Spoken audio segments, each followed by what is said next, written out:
C'est avec une très grande joie d'entrer dans votre foyer aujourd'hui.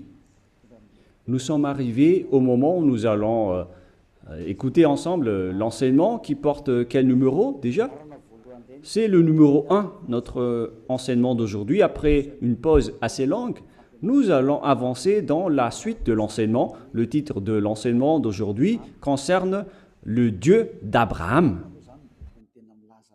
C'est quel livre qui parle de lui? Vraiment? Est-ce que c'est le Coran de l'islam? Ou bien le Sefer Torah juif? Voilà ce que nous allons voir ensemble pour aujourd'hui.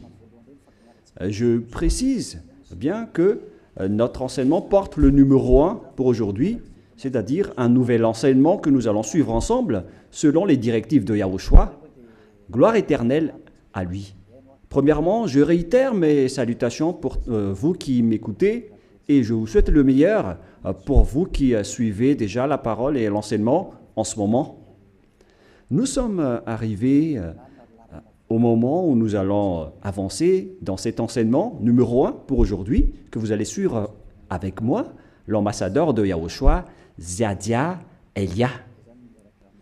C'est moi qui est avec vous en ce moment, que vous voyez en image, et ma voix, vous êtes déjà habitué à l'écouter de manière habituelle. Et je répète encore le titre de notre enseignement. Où est-ce qu'on peut trouver la vérité? C'est dans quel livre qui parle vraiment du Dieu d'Abraham? Car là, on parle vraiment du livre juif. Pourquoi je parle du livre juif qu'on appelle le Sefer Torah? Et il y a aussi le livre du Coran. Pourquoi Elia parle du livre juif, du Sefer Torah, ainsi que du Coran? Car chacun parle du Dieu d'Abraham, chacun des deux livres, alors que chacun aussi a sa version et leur langage. Et on parle de versions tout à fait opposées, deux versions diamétralement opposées, qu'on peut dire qui sont vraiment opposées avec aucune liaison. Car par exemple, le nom du Dieu d'Abraham dans le Sefer Torah juif, c'est Yahva. Voilà ce qu'on voit dans le Sefer Torah juif. Et lorsque vous regardez dans le Coran, vous voyez que c'est Allah qui est écrit dedans. Donc, c'est clair que la question doit se poser, lequel des deux est le vrai? Car chacun a sa propre version. Et qui est-ce qu'on doit suivre si on regarde et si on écoute? Mais pour les personnes qui ne se cassent pas la tête avec le salut, ils disent que ça va de soi. Mais si vous cherchez vraiment le chemin vers le salut, vous voyez bien que ce schéma est différent. L'autre est vrai et l'autre est faux. C'est pourquoi la question, quel est le vrai livre en ce moment? Car dès le commencement, je vais vous préciser, et en même temps, je regarde un peu les téléphones, ainsi que les applications, car je vais lire le Coran à travers une application. Et donc, nous allons d'abord voir que ils reconnaissent bien, quoi déjà? Ils reconnaissent bien l'existence de quoi déjà? Du Sefer Torah. Ils reconnaissent bien l'existence du Sefer Torah, le livre du Coran. Le livre du Sefer Torah, c'est le livre juif. Nous allons d'abord lire cette parole, car si l'on veut faire le rapport avec ces deux paroles qui sont différentes, alors que le Coran reconnaît bien le Sefer Torah juif, le Sefer Torah appartient aux Juifs israéliens. Et le Coran précise bien qu'il reconnaît l'existence du Sefer Torah selon le livre du Coran, Ali Imran 3. Nous allons regarder ensemble Ali Imran 3. Et vous pouvez directement afficher, mais moi en même temps je vais rechercher un peu. Ali Imran 3.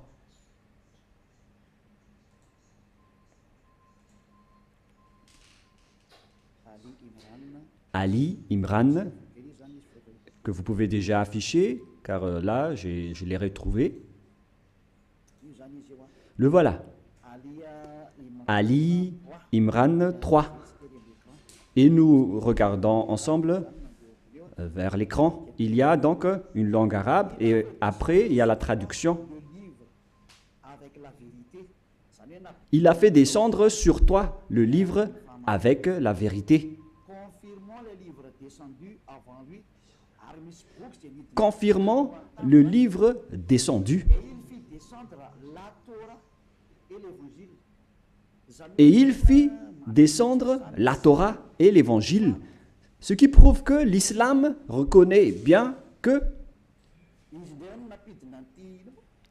ce sont eux qui ont fait entrer la Torah ainsi que l'Évangile dans le verset 2, à l'Imran verset 2.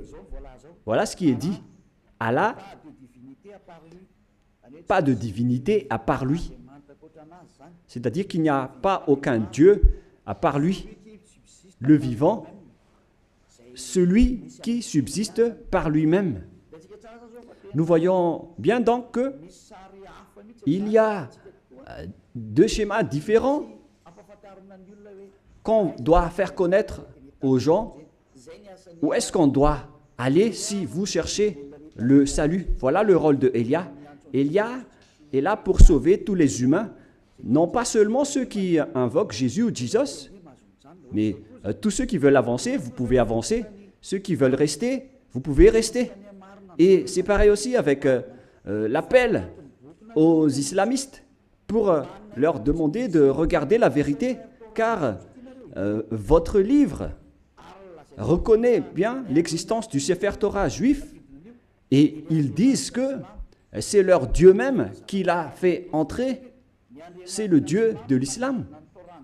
C'est vraiment grandiose ce qu'il dit en disant que c'est le Dieu de l'islam qui a fait entrer le Sefer Torah juif ainsi que l'Évangile, le Nouveau Testament, dans lequel il y a l'histoire du Fils de Dieu qui figure dans la Sainte Écriture juive, que les islamistes ne reconnaissent pas du tout en disant que le Fils de Dieu n'existe pas car Dieu n'a pas du tout enfanté. Voilà un autre problème, c'est-à-dire qu'il y a un schéma étrange concernant cette parole de Dieu qui vraiment possède la vérité. Et donc, nous allons suivre le titre qui raconte vraiment ce Dieu et qui a vraiment la vérité. Est-ce que c'est dans le Coran de l'islam ou c'est dans le Sefer Torah juif? Car ce sont les deux schémas opposants et qu'on doit confronter. Ce n'est pas qu'on va faire combattre le livre, mais on doit regarder la vérité à travers la parole. Et donc, c'est clair que le Dieu de l'islam, selon eux, c'est lui qui a donné le Torah ainsi que le Nouveau Testament, la bonne nouvelle dans l'Évangile où il y a Yahushua, mais qu'ils ont changé au nom de Isha. Et les faux chrétiens l'ont changé en Jésus ou Jesus. Et certains nous demandent, est-ce que vous êtes chrétien? Moi, je réponds directement, nous ne sommes pas chrétiens, car le Christ, plusieurs gens l'ont déjà changé en autre sens. Élia n'est pas chrétien. Élia suit Yahushua qui est l'élu. C'est celui que je suis. Voilà. Mais le Christ, le nom du Christ est déjà détruit. Et nous, on n'entre plus dans ce genre de choses étranges. Mais le vrai, le bien et le pur, c'est de suivre Yahushua, l'élu. Nous allons encore entrer dans ce sujet prochainement, mais on va dire d'abord que le livre de l'islam reconnaît Yahushua, mais ils ont juste changé son nom en Isha. Nous allons voir ça après. Mais dès le commencement, on voit bien que le Coran, ils reconnaissent bien le Sefer Torah juif. On parle ici du livre du Coran de l'islam. Donc là, c'est clair. Nous allons encore rajouter un autre verset. On va rajouter pour que ça soit bien complet dans vos écrits. Nous allons encore lire dans le livre de Al-Maïda, qui s'écrit Al-Maïda. Al-Maïda 44. Nous allons aussi lire Al-Maïda 44, que je vais encore rechercher un peu.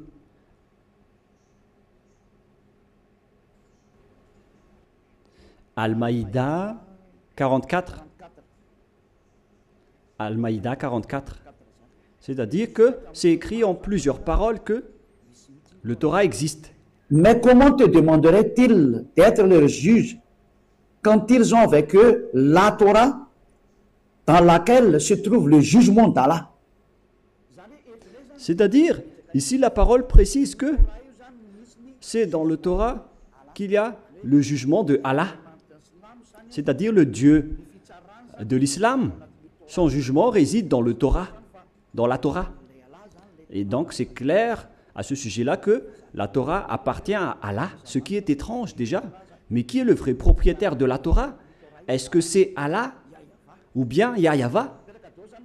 Toutes ces questions se posent, car nous voyons tous ensemble que les islamistes disent qu'ils sont les propriétaires de la Torah, d'après ce schéma, car le jugement de Allah pour les humains est dedans. Et bien évidemment, on va juger les humains, et ils disent que c'est dans le Sefer Torah juif.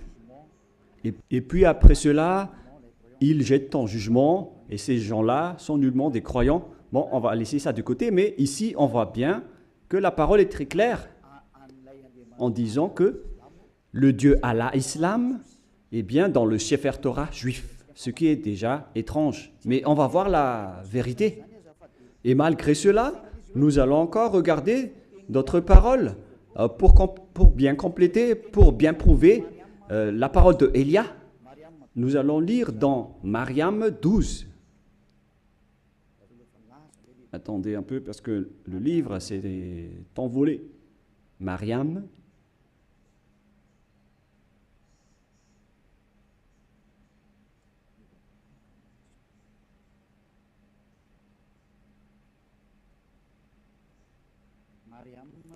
Mariam 12.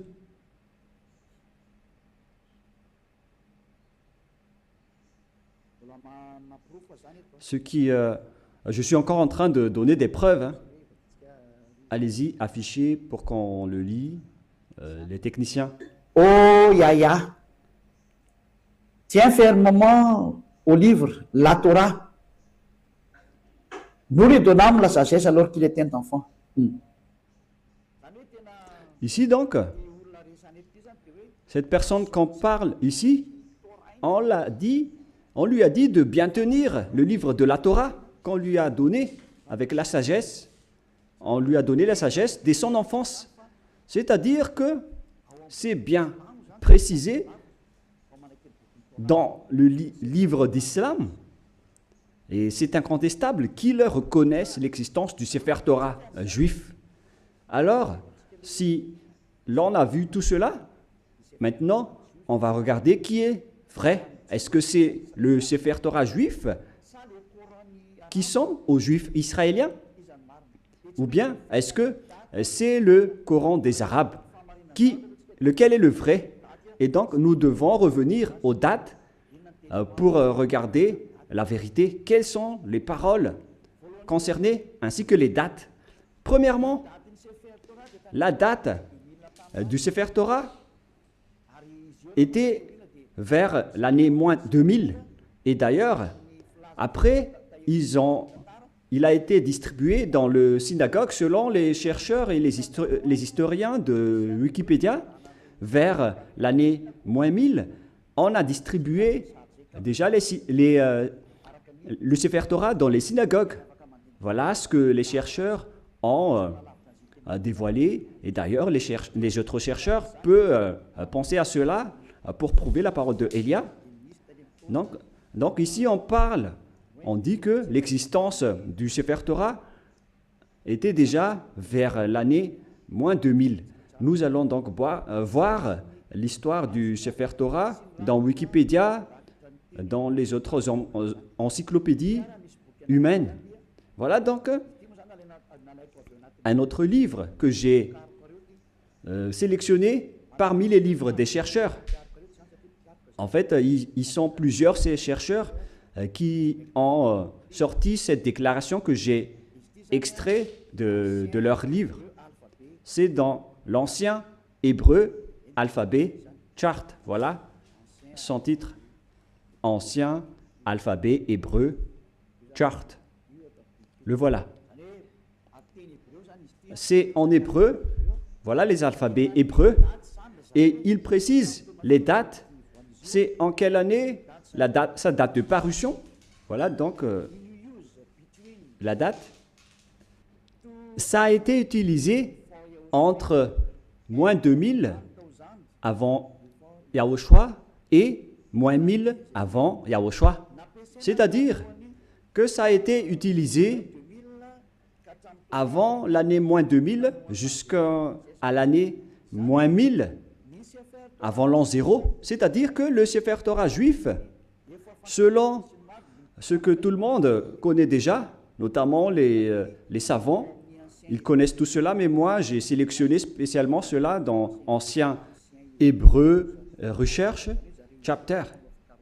C'est-à-dire que les Hébreux ont fait des recherches avec leurs savants pour sortir cet article que ça a été utilisé vers moins 2000, qu'on a utilisé l'alphabet hébreu, colonne 1 utilisé dans l'ancienne époque, colonne 2 vers moins 1000 jusqu'à moins 100, et colonne 3 utilisée depuis moins 400 jusqu'à plus 100. Voilà donc.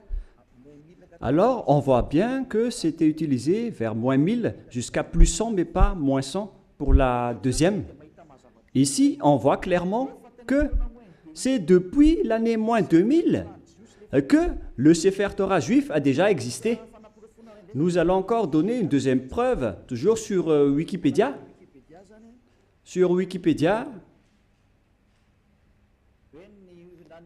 ils disent, concernant la distribution du Sefer Torah juif, lorsqu'ils l'ont sorti, c'est dans Wikipédia que nous allons le lire. Voilà ce qui est dit dans le don du Sefer Torah. Don du Sefer Torah. C'est où déjà? Voilà. Le don des nouveaux Sefer Torah à la synagogue est souvent l'occasion d'une fête joyeuse avec des chants, danses et prières. Cet usage remonte au premier temple.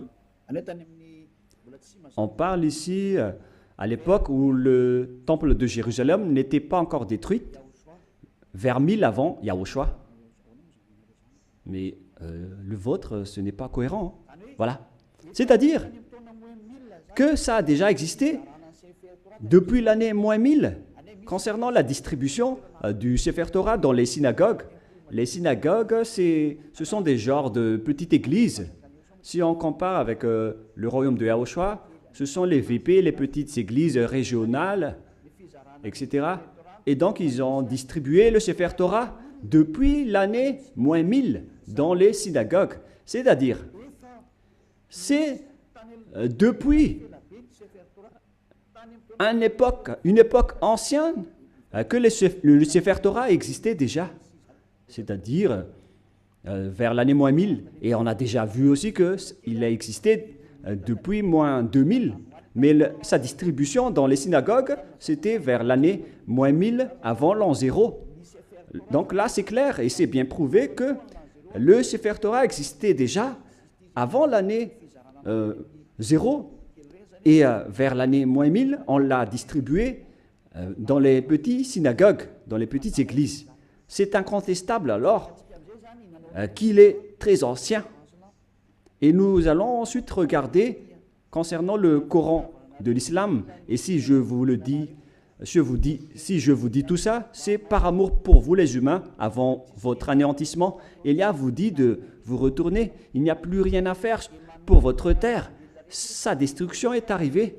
Et moi je dis à tous les humains de revenir vers le propriétaire de cette terre qui va être détruit, car vous ne pouvez plus l'empêcher en ce moment, c'est déjà en cours. Et si vous ne, tant que l'histoire ne vous frappe pas, alors sachez, vous tournez. C'est pourquoi ce salut en sauve tout le monde, sans exception, pour que personne ne soit plus trempé. Car les pécheurs ont été tous trempés. Et on est en train de sauver les pécheurs pour que vous ne péchez plus. Et les gens qui sont avec Élia ne pêchent plus. Est-ce que vous ne désirez pas ça? L'objectif de prier, c'est de ne plus pécher. Mais si vous êtes encore pécheur, n'espérez pas d'aller vers le Dieu d'Abraham. Les pécheurs n'iront jamais auprès du Dieu d'Abraham. Vous êtes en train d'être baratiné par les gens. Vous seriez perdu en enfer et dans le lac du feu. Voilà votre finalité. Alors faites bien attention. Et là, maintenant, on va voir à quel moment le Coran de l'islam a existé. Toujours dans le livre du Coran que nous allons prendre sur Wikipédia, date de parution. Le livre de l'islam a été proclamé vers l'année plus 612. Plus 610 jusqu'à 632. Proclamé de 612 jusqu'à 632. Et il y avait eu une autre édition après 632, 634, etc. C'est-à-dire qu'il a existé aux alentours de l'année 612 concernant l'existence du Coran de l'islam. Ce n'est pas le Coran juif, mais c'est le Coran de l'islam, c'est-à-dire aux musulmans.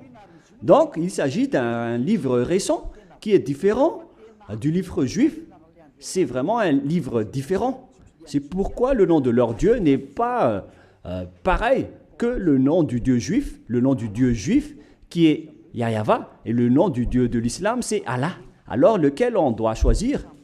Car chacun dit qu'il connaît la Torah.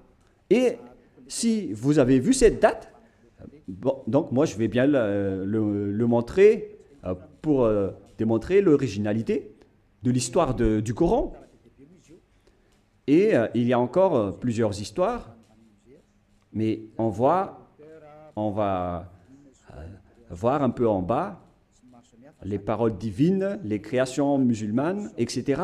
Et ici, on voit en bas la date de parution que je vous ai montré tout à l'heure.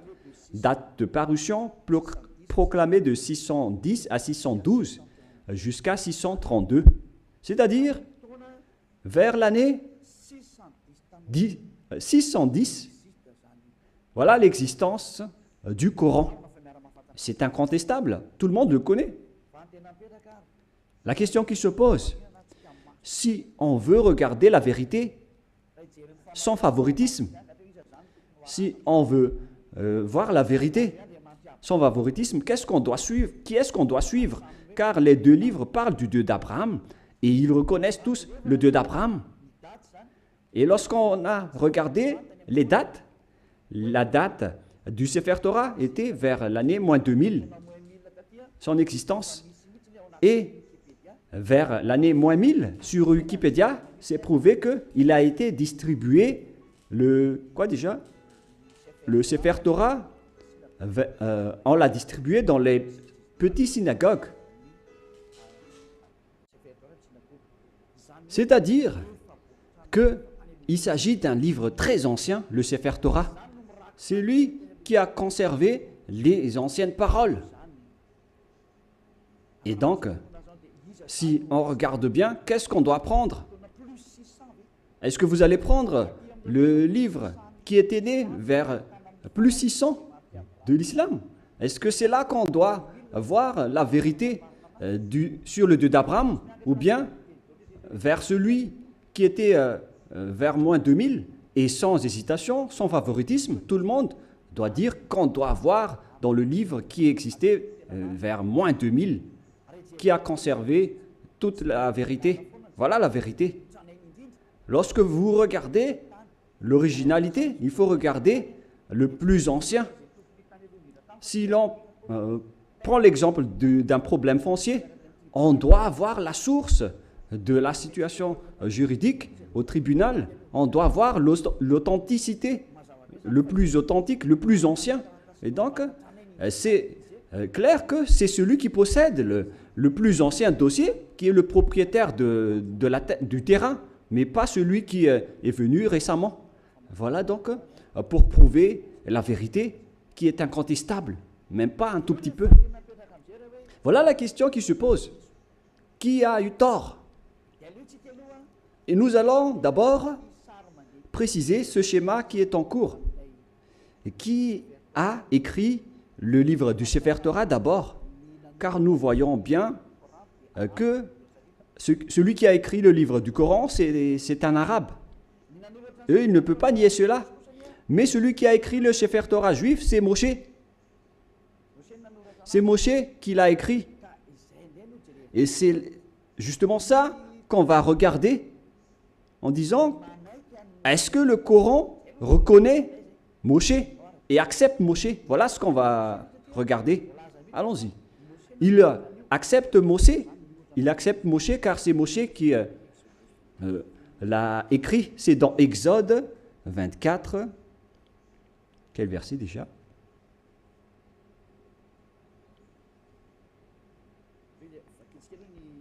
Nous allons d'abord lire sur Wikipédia. Nous allons lire sur Wikipédia concernant le livre de la Genèse pour voir qui l'a écrit. Nous allons lire le livre de la Genèse sur Wikipédia qui a été écrit par les chercheurs mondiaux. Donc, le livre de la Genèse, ainsi que les autres livres, qui les ont écrits? L'Exode, et etc. Le livre de la Genèse. Premier livre de la Bible, du Sefer Torah, car c'était des écrits récents, mais anciennement, son appellation juive, c'est le Sefer Torah. Et ça n'a pas changé ce nom juif, mais ce sont les autres nations qui l'ont changé en Bible. On parle ici du Sefer Bereshit, le commencement ou la Genèse. L'auteur traditionnel, ils l'ont précisé ici que c'est Moïse qui l'a écrit. Et il y a aussi d'autres auteurs avec d'autres remarques concernant d'autres auteurs anonymes. Mais Moshe a donc regroupé les écrits et qui les a conservés dans un seul livre. La raison, c'est que Moshe a reçu l'ordre de les écrire et Moshe les a écrits. Nous allons lire cette histoire dans le livre du Sefer Torah juif, dans le livre d'Exode, chapitre 24. Moshe a eu la parole qu'il devait écrire les paroles de Yahvé. Exode, chapitre 24, verset 4. Ce qui veut dire que l'histoire du livre de la Genèse, de l'Exode, Lévitique, Nombre et Deutéronome, ce sont tous des livres écrits par le grand-père Moshe. Moshe écrivit toutes les paroles de Yahvé. Puis il se leva du bon matin, il bâtit un autel au pied de la montagne et dressa 12 pierres pour les 12 tribus d'Israël. C'est-à-dire que c'est Moshe qui a écrit le Sefer Torah. C'est bien clair dans le verset 4 qui est bien clair. Moshe écrivit toutes les paroles de Yahvé. Personne ne peut plus contester cela en disant que c'est une autre personne qui l'a écrit. Donc l'ancien Sefer Torah, le plus ancien, c'est Moshe qui a écrit tous ces livres selon ce qui est dit dans le Sefer Torah, dans le livre d'Exode, qui est un livre de Moshe. Et nous allons voir maintenant si les islamistes acceptent Moshe. Et si les islamistes acceptent Moshe, alors on ne peut plus nier la vérité sur le Sefer Torah. Directement, le Sefer Torah est vrai et incontestable. Si vous allez encore contester cela, vous avez tort, car si vous acceptez la vérité sur son auteur, alors que Son nom figure bien dans le Sefer Torah. Il s'appelle Moshe dans le Sefer Torah, mais le Coran de l'islam l'a changé en Mosha. Voilà leur appellation, et tout le monde connaît cela. Et nous allons donc voir s'ils acceptent Moshe dans le Coran de l'islam. Si une fois vous l'acceptez, et nous allons le voir ensemble, alors il faut que vous vous tournez vers la vérité. Voilà la sagesse. Il faut aller vers la vérité. Le rôle de Elia est d'expliquer, de prouver. Si vous ne voulez pas écouter, tant pis pour vous. Mais mon rôle, c'est d'expliquer, de prouver, comme j'ai prouvé aux personnes qui appellent Jésus en disant que vous avez tort. Regardez-vous, vous êtes pécheurs. Et même le livre du Coran précise bien que tous les islamistes sont pécheurs. Et ce qui est pire, c'est qu'ils vont être tous jetés en enfer. Et ils connaissent tout cela. Et ils disent qu'on va les sélectionner petit à petit de l'enfer après. La question que je vous pose, par quel moyen vous allez quitter l'enfer?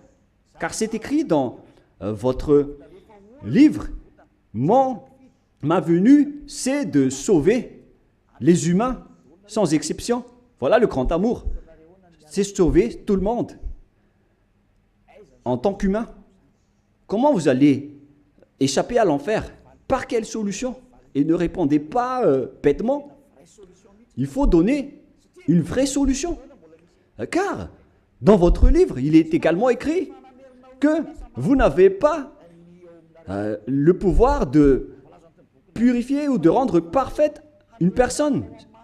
C'est écrit dans votre livre. Vous n'avez pas le pouvoir de changer une personne en une personne vraie et parfaite. Alors, comment vous allez échapper à l'enfer? La question qui se pose. Après votre mort, vous irez en enfer et comment vous allez quitter cette zone? C'est vraiment pire. Hein?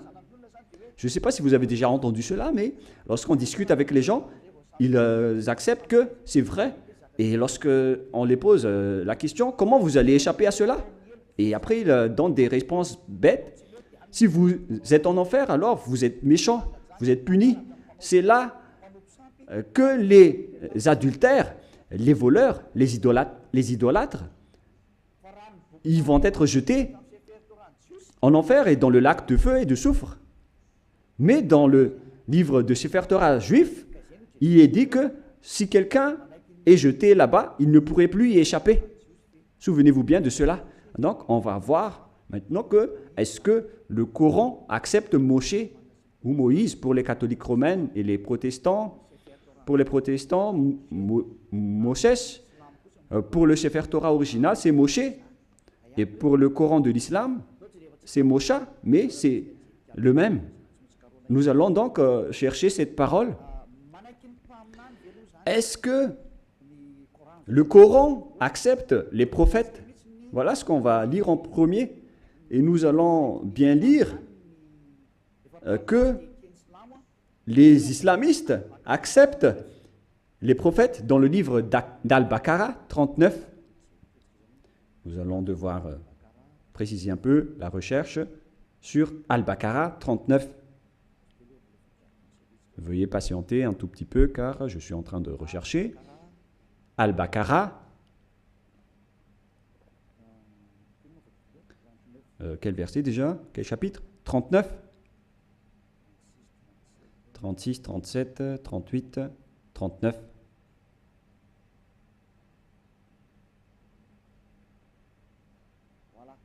Voilà. Al-Baqarah 39, le voilà.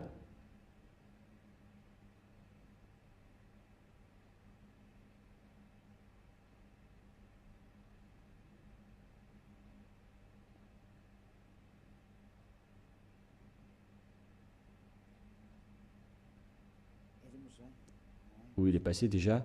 Voilà. Nous allons lire à partir du verset 38 et 39. Nous dîmes, descendez d'ici, vous tous, toutes les fois que je vous enverrai un guide, c'est-à-dire lorsqu'ils vont envoyer un guide parmi vous pour vous guider, celui qui vont les suivre n'auront pas de crainte ou de terreur, etc. Voilà. Verset 39. Et ceux qui ne croient pas à nos messagers, quiconque ne croit pas à nos messagers, c'est-à-dire leurs prophètes, et traite de mensonges nos révélations. C'est-à-dire que c'est de la mensonge qu'ils ont transmis aux messagers.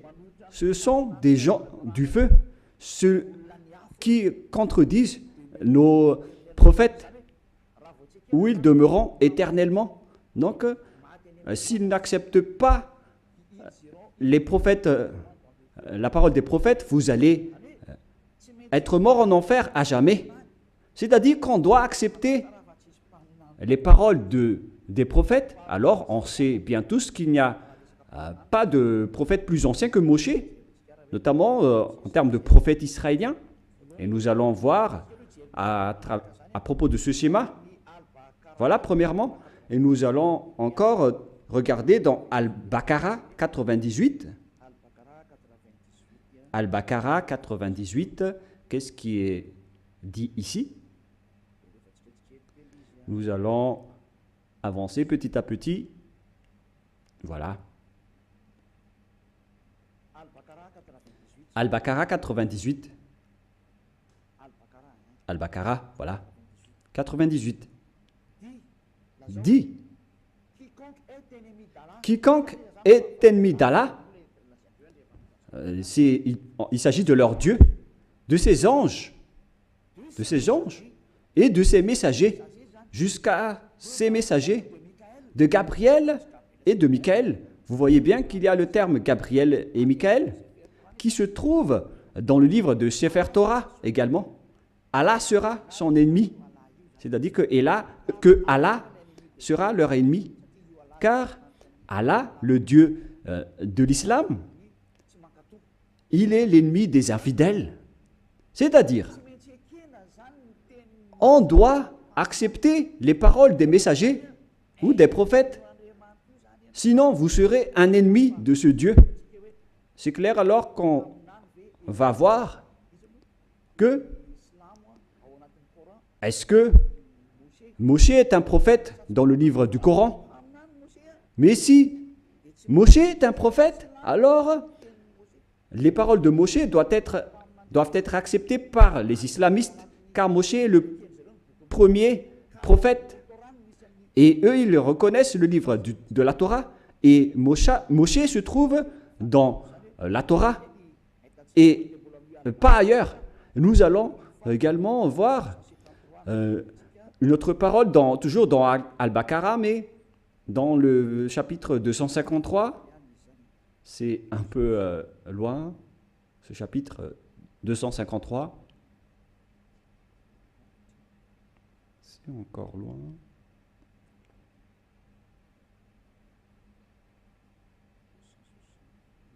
« 260, nous allons revenir un peu, nous allons un peu trop loin. Là, on est en train de trop rechercher. 200 et combien? J'ai dit déjà? «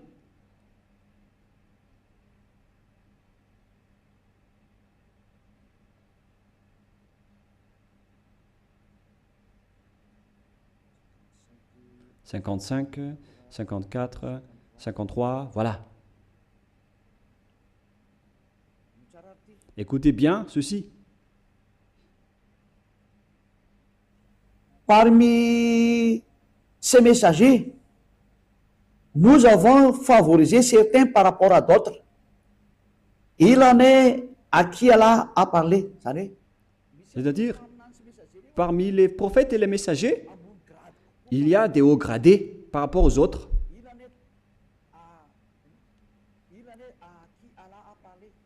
Il en est à qui Allah a parlé. Et il en a élevé d'autres en grade, qui ont été promus en grade.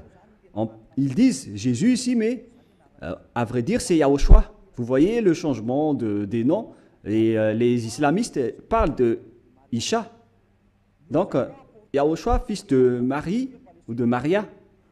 Nous avons la preuve que Yahushua a le Saint-Esprit. C'est dit dans le livre du Coran. Et il est exceptionnel comparé aux autres prophètes. Et si Allah a voulu qui se sont s'entretués, etc. Mais nous allons en rester là. Mais ce qu'on précise ici, c'est qu'il y a des prophètes haut gradés parmi les autres prophètes, y compris Yahushua, le fils de Maria. C'est bien dit dans le livre du Coran, de l'islam. C'est-à-dire que, face à cette parole, le livre du Coran précise bien que ils acceptent bien que Yahushua, qui a été enfanté par Maria, a bien le Saint-Esprit. Et ils ont dit qu'ils ont bien la preuve qu'on lui a bien donné le Saint-Esprit. On lui a confirmé le Saint-Esprit. Et c'est Allah qui a dit cela selon eux. Alors ici, c'est précisé qu'on doit écouter les paroles des prophètes. Alors, maintenant, nous allons lire comment ils acceptent Moshe, Moïse ou Mosha. Est-ce qu'ils acceptent Moshe? Dans le livre d'Al-Imran, est-ce qu'ils acceptent Moshe? Voilà ce qu'on va terminer ceci pour aujourd'hui. Est-ce que le Coran de l'islam accepte Moshe? Parce que s'ils acceptent, face à toutes ces paroles, donc c'est clair que c'est le Sefer Torah juif qui est vrai et le Coran est faux, d'après tout ce qu'on a dit. J'ai donné des preuves. Je n'ai pas seulement donné des paroles du Sefer Torah, mais j'ai également donné des paroles du Coran. Comme ça, vous voyez bien que je n'ai pas fait du favoritisme, car chacun a dit sa version, et à vous de connaître lequel doit-on suivre. Et donc, le livre de Al-Miran 84 précise aussi, et je précise aussi que c'est de l'amour, tout ce que je suis en train de vous parler, pour que vous ne soyez pas jetés en enfer, au cas où vous allez être en difficulté avec le danger que vous allez subir. J'ai dit Al-Imran 84, voilà. Allons-y. Dit Al-Imran 84. Nous croyons en Allah, à ce qu'on a fait descendre sur nous. On parle ici des islamistes. À ce qu'on a fait descendre sur Abraham, en Ismaël, en Isaac. Tous ces noms figurent dans le livre du Sefer Torah, hein, en Jacob et sa tribu. On voit bien l'histoire de cette tribu dans le livre du Sefer Torah juif et de ce qui a été porté par Moïse. Moïse, et donc ici c'est le porte-parole et le prophète, et on va dire Yahushua directement. Et ici donc, on précise bien que les islamistes croient à tous les prophètes jusqu'à Jésus, Isha, c'est-à-dire Yahushua, en vrai. Depuis Moshe ou Moïse, ils acceptent tous les prophètes. C'est clair alors que le Coran ne peut pas dire qu'il nie Moshe. C'est pas vrai. On le nie carrément, car nous l'avons bien tous vu ensemble. Élia n'a rien inventé. Élia n'a rien inventé. C'est le salut. Le danger arrive sur votre terre. C'est le devoir de Élia de vous sauver. Mais si vous ne voulez pas être sauvé, vous avez déjà écouté, tant pis pour vous. Mais j'espère que vous allez être sauvés. Nous allons encore voir une autre parole dans Mariam 51. Où se trouve le livre de Mariam 51.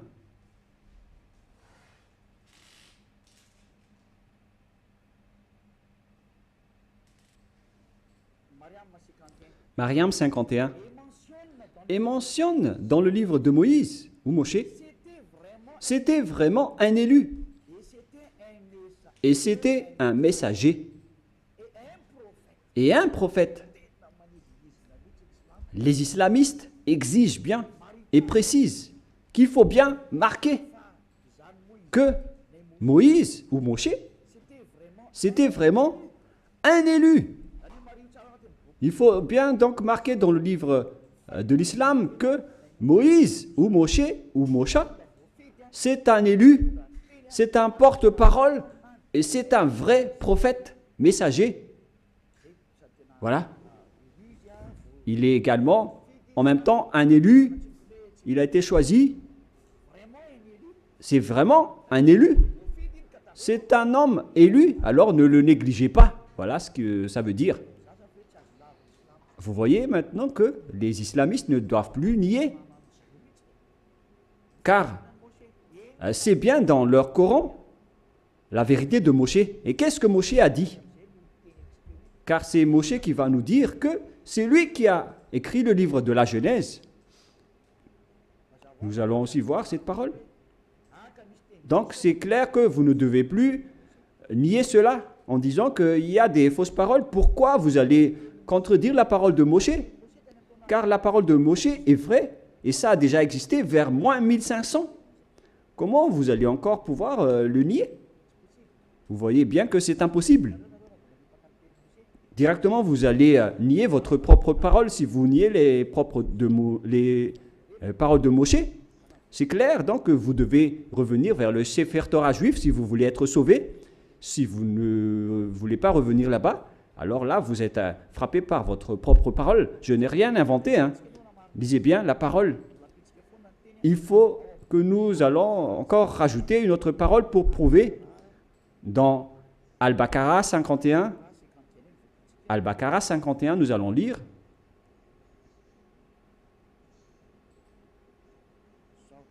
Voilà. Al-Baqarah 51.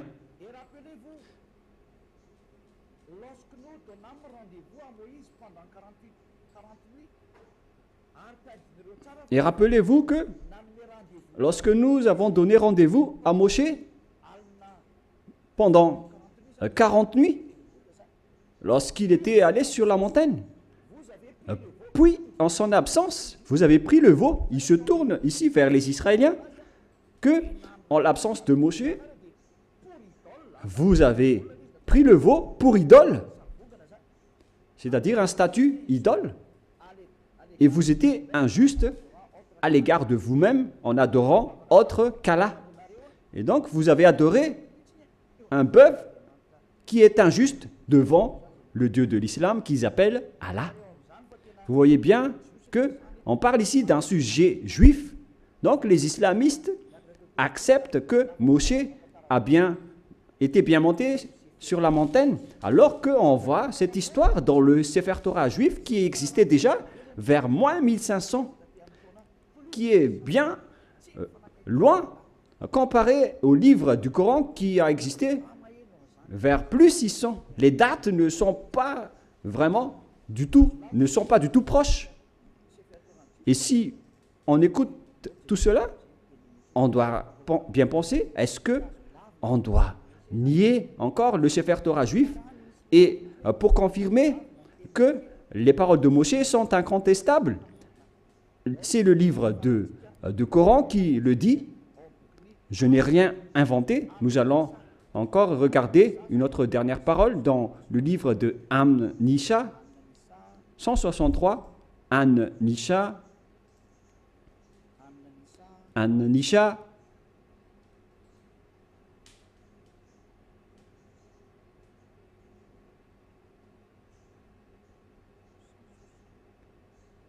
162.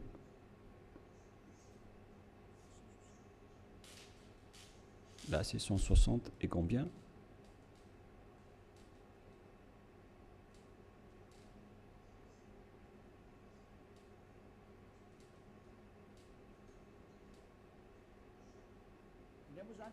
Ici, donc, tous les prophètes sont concernés.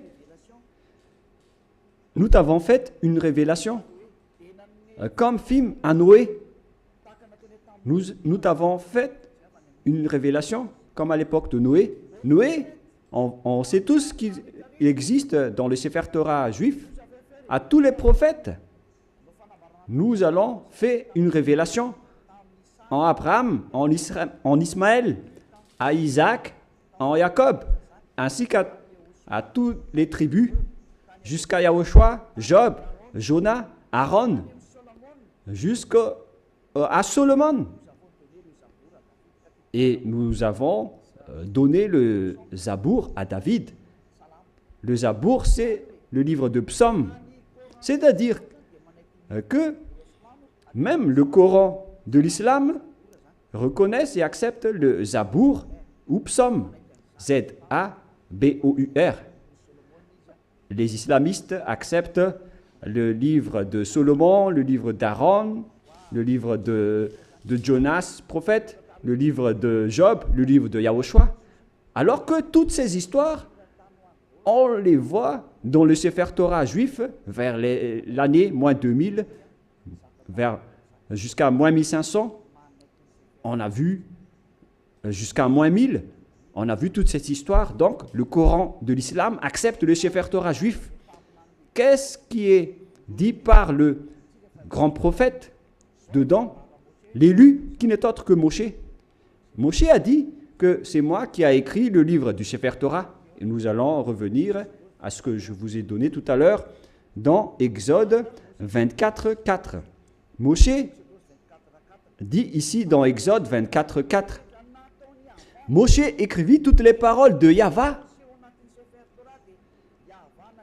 Celui qui est invoqué par Moshe dans le Sefer Torah, c'est Yahva, mais pas Allah. Voilà une première erreur. Car Moshe existait déjà vers l'année 1500, qui est déjà très ancien. Je n'ai pas encore donné la date de naissance et d'apparition de Moshe. Et dans ce livre, tout le monde le connaît.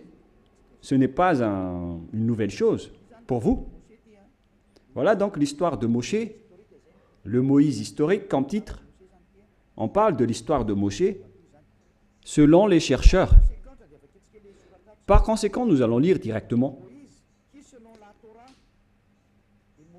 Moïse, selon la Torah, a vécu 120 ans. Serait né en 1560 avant l'ère commune et serait mort en 1440, c'est-à-dire vers l'année moins 1500 que Moshe a existé selon l'histoire des chercheurs. Nous n'allons pas chercher et approfondir à ce sujet, mais si on va faire la recherche, on va trouver cette date de moins 1500. Et si vous allez dire, est-ce que vous avez déjà fait la recherche? Oui, mais c'est une longue histoire que nous n'allons plus y revenir.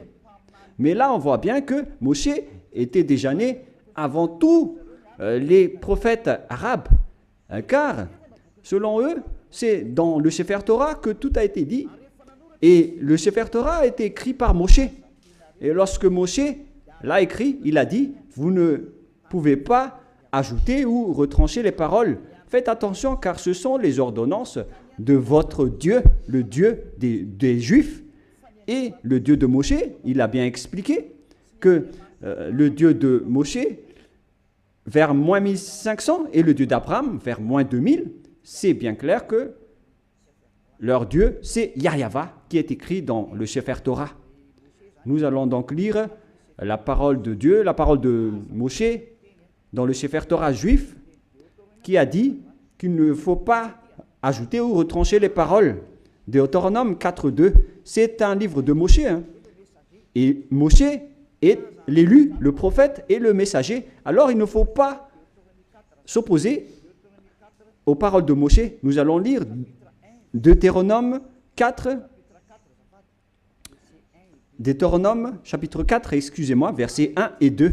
Maintenant, Israël, écoute les lois et les ordonnances que je vous enseigne. Mettez-les-en en pratique. On a fait porter la parole à Moshe, venant du cher père Yahva. Israël, écoute les lois et les ordonnances que je vous enseigne, mettez-les-en en pratique afin que vous viviez et que vous entriez en possession du pays que vous donne Yahva, le Dieu de vos pères. Alors il faut que Israël suit cette parole. Le Dieu d'Israël, donc c'est un Dieu des Juifs, mais pas des Arabes. la parole est réservée aux Israéliens, ainsi qu'à ceux qui veulent être sauvés. Et si vous voulez être sauvés, rapprochez-vous du Dieu d'Abraham dans le Sefer Torah juif, écrit par Moshe. Et le nom du Dieu de Moshe, c'est Yahva, que je vais faire sortir après. D'ailleurs, il est déjà écrit, que vous pouvez le voir en ce moment. Verset 2, qu'est-ce qui est dit? Vous n'ajouterez rien à ce que je vous prescris, selon le Dieu d'Abraham.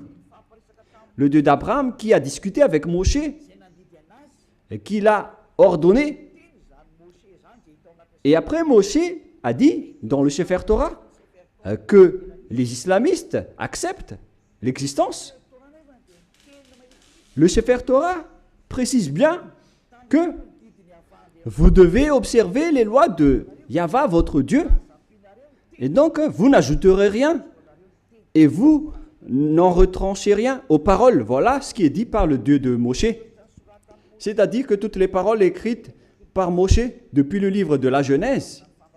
Et après, il a organisé l'écriture jusqu'à la fin du livre de Deutéronome. Les paroles de Moshe sont bien directes. Vous n'ajouterez rien et vous n'en retranchez rien.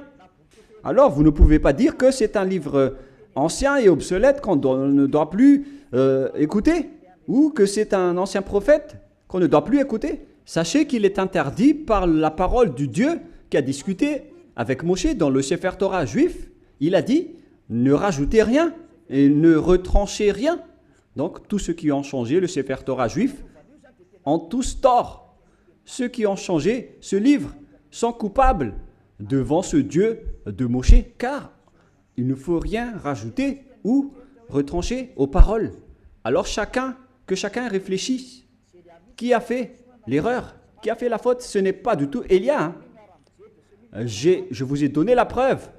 Et que chacun regarde et lit et écoute qui a eu tort. Et si les jugements se déroulent parfaitement, on a tous vu que celui qui a changé le Sefer Torah juif aura tort. Car c'est Moshe qui a précisé qu'on ne peut ni rajouter ni retrancher les paroles qui sont dedans, car ce sont les lois de Dieu, les lois de Yahva qui a envoyé Moshe vers l'année 1500. Il est le plus ancien des prophètes et il a écrit le Sefer Torah directement. Et ce prophète a dit qu'il ne faut pas ajouter ni retrancher mes paroles selon le Dieu d'Abraham. Car si vous allez faire ça, vous allez être en conflit avec lui. C'est interdit pour vous de faire cela. Alors que chacun réfléchisse pour ceux qui l'ont changé. Et je vais confirmer la parole de Moshe. Moshe a encore dit que vous devez uniquement écouter les paroles des prophètes israéliens. C'est également ces paroles. Alors que chacun réfléchisse face à tout cela, qu'est-ce qui se passe sur cette terre? Pensez-y, prenez une décision pour ceux qui vont être sauvés. Rapprochez-vous du Dieu d'Abraham, celui qui a envoyé Moshe. Son nom c'est Yahva. Alors revenez vers le Sefer Torah juif. Voilà la seule sagesse. Voilà ce que le Dieu de Moshe a dit dans Deutéronome 18, pour terminer. Deutéronome 18, 15. Oh, ton Dieu suscitera du milieu de toi, d'entre tes frères, un prophète comme moi. Vous l'écouterez. Et c'est lui qui a dit, à présent les Israéliens, écoutez ma loi et mes ordonnances. Il se tourne vers les Israéliens à ce sujet-là. Tu susciteras du milieu de toi, d'entre tes frères, un prophète comme moi, et vous l'écouterez. Vous ne pouvez pas écouter d'autres prophètes à part les prophètes israéliens. Si vous écoutez d'autres prophètes, alors c'est injuste. Quels que soient les autres prophètes, c'est Moshe qui le nie. Et c'est le Dieu de Moshe qui l'a dit. Et c'est le Dieu Yahva qui a envoyé Moshe, le prophète, qui a dit que vous ne devez écouter que les prophètes israéliens. Pour terminer, nous allons lire le verset 18 et 19. Deutéronome 18, 19. Je leur susciterai du milieu de toi, de leurs frères, un prophète comme toi. Je mettrai mes paroles dans sa bouche et il leur dira tout ce que je lui commanderai.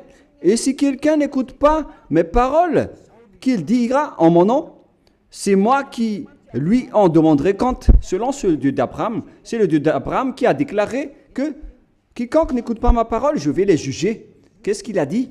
Vous devez uniquement écouter les prophètes israéliens. S'ils ne sont pas israéliens, alors c'est pas correct. Selon le Dieu d'Abraham, il a dit que vous devez écouter les prophètes israéliens. Et le prophète israélien qui a écrit cela, c'est Moshe, que vous acceptez dans le livre du Coran. Le Coran accepte précisément qu'il est accepté en tant que prophète, messager et élu. Donc si vous niez Moshe, ce Dieu d'Abraham va vous juger. Et nous allons terminer avec le nom du Dieu d'Abraham. Son nom c'est Yahva. Nous allons lire dans le livre de l'Exode pour terminer. Et après que chacun réfléchisse sur cette grande bonté, car c'est un salut pour vous. Nous sommes arrivés pour vous sauver. Le sage voit le danger et se cache, mais le fou avance et regrette. Exode 15, 2. Yahva est ma force et le sujet de mes louanges. C'est lui qui m'a sauvé. Il est mon Dieu, je le célébrerai. Il est le Dieu de mon Père. Je l'exalterai. Yahva est un vaillant guerrier. Yahva est son nom. Donc, le nom de ce Dieu dans le Sefer Torah, c'est Yahva. D'ailleurs, nous avons le Sefer Torah que nous allons montrer pour terminer dans Exode 15, 2.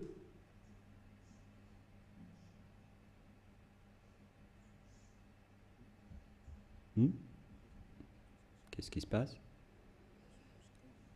Exode 15, nous allons lire Exode 15.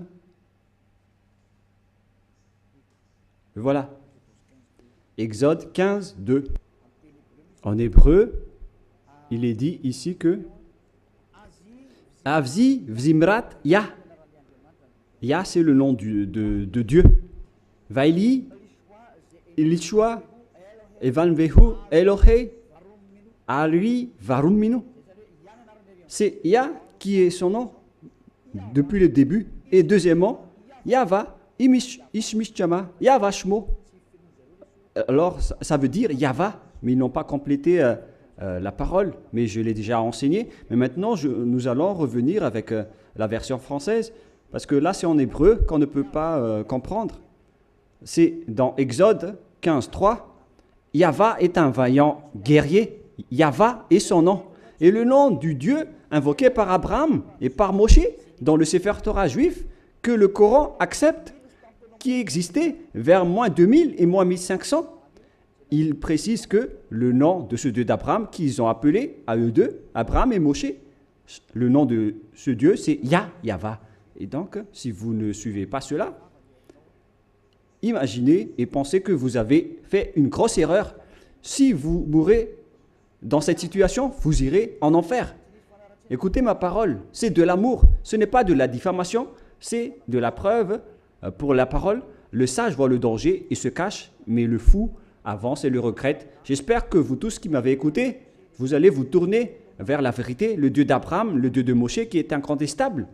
Suivez Yahva, suivez Yahushua. Écoutez la parole du Dieu d'Abraham dans le Sefer Torah juif pour votre sagesse. Nous allons prier ensemble.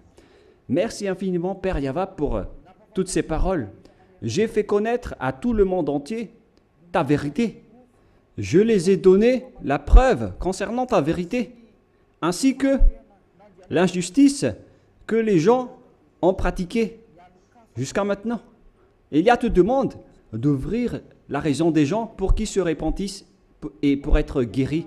Montre-nous ta gloire et ta bonté, Père Yahva, car c'est le moment de donner la vérité.